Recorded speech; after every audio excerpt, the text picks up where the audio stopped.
Olá, meu querido ouvinte, seja bem-vindo ao primeiro episódio de Medievo Podcast, o seu podcast sobre os tempos medievais.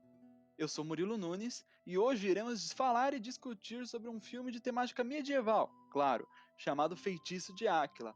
Temos aqui comigo 5 pessoas e cada uma irá falar um pouquinho sobre os aspectos do filme, começando por Fernando Alencar. Lembrando, se você não assistiu o filme e quiser assistir, aqui nesse podcast a gente vai ter alguns spoilers desse filme, então fica a dica. Você pode achar ele na internet bem facinho.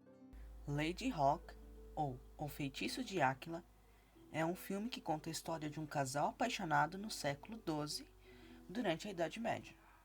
Ele se passa em Áquila, na Itália, e seu enredo conta a trajetória de um casal que está em busca da quebra de uma maldição que foi lançada sobre eles pelo próprio bispo de Áquila.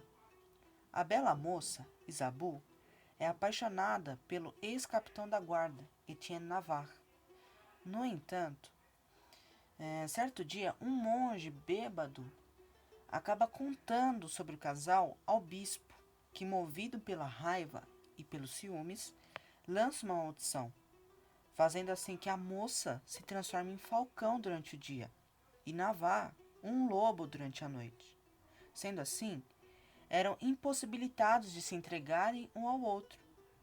Além disso, Navarre conta com a ajuda de Filipe, também conhecido como Rato. Foi o único homem que escapou da prisão de Áquila e agora vai ajudar a solucionar essa situação. No clímax do enredo, o monge quer se redimir sobre a confissão que fez ao bispo no passado, então resolve ajudar na quebra da maldição. Sabe-se que certo dia haverá um eclipse, ou seja, Isabu e Navarre seriam ambos humanos durante um curto período de tempo. E para quebrar o feitiço, o bispo primeiramente necessitava olhar para Navarre, depois olhar para Isabu e em seguida olhar para ambos simultaneamente. Somente assim o feitiço seria quebrado. O filme foi lançado dia 29 de março de 1985, dirigido por Richard Donner. Ele conta com um belo elenco como, por exemplo, Michelle Pfeiffer, Matthew Broderick e uma pequena participação de Alfred Molina. Também possui uma indicação da melhor atriz, Michelle Pfeiffer, além de uma bela trilha sonora composta por Adrian Power e produzida por Alan Parsons, mesclando música orquestrada, canto gregoriano e materiais de rock contemporâneo, influenciando a trilha sonora dos filmes da época e, inclusive, sendo indicado na categoria da melhor música. Eu achei bem interessante como esse filme ele destaca também a questão da desigualdade social entre os membros da igreja e as pessoas comuns. Porque a gente conseguia ver que os membros da igreja eles tinham umas roupas de tecidos caros, mais chamativos, enquanto a população em geral tinha roupas com tecido comum, sem nenhum tipo de adorno. E essa diferença ela fica cada vez mais clara quando a gente compara com pessoas de mais alto posto, como por exemplo o bispo, que tinha joias, objetos de ouro, enquanto a população sofria, já que vivia de forma substancial. Ou seja, eles só conseguiam produzir o que eles iam comer sem ter mais sobras para fazer o comércio, por exemplo. Além disso, tinha os muitos impostos daquela época, que tiravam uma parte da produção desses camponeses. Esses impostos, como por exemplo a captação, ou o próprio dízimo à Igreja Católica, ou até mesmo a talha, faziam com que essas pessoas não conseguissem crescer na sociedade.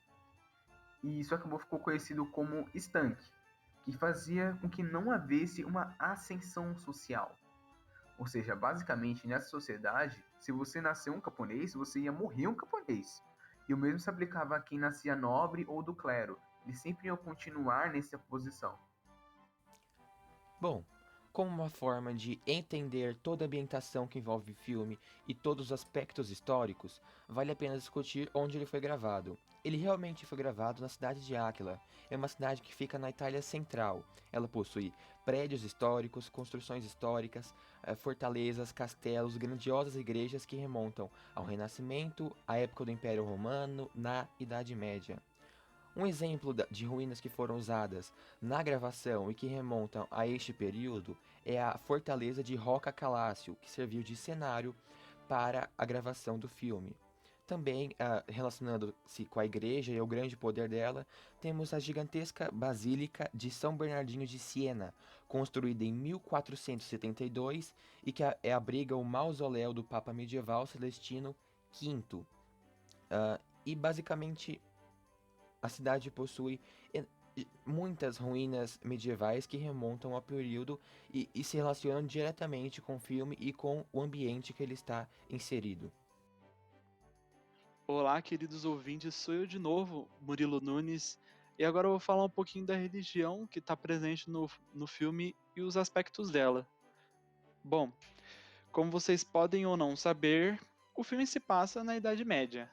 Nesse tempo, predominava um pensamento teocentrista, ou seja, um pensamento centrado apenas em Deus, que era promovido fortemente e constantemente pela Igreja Católica, que oprimia qualquer tipo de outro pensamento que existia na época. Por isso, o pensamento que era o teocentrista, ele acabou deixando a igreja muito influente naquela época e com mais influência que ela ganhava, mais poderosa ela ficava. No filme, o bispo de Áquila é a figura mais influente e poderosa que existe no filme.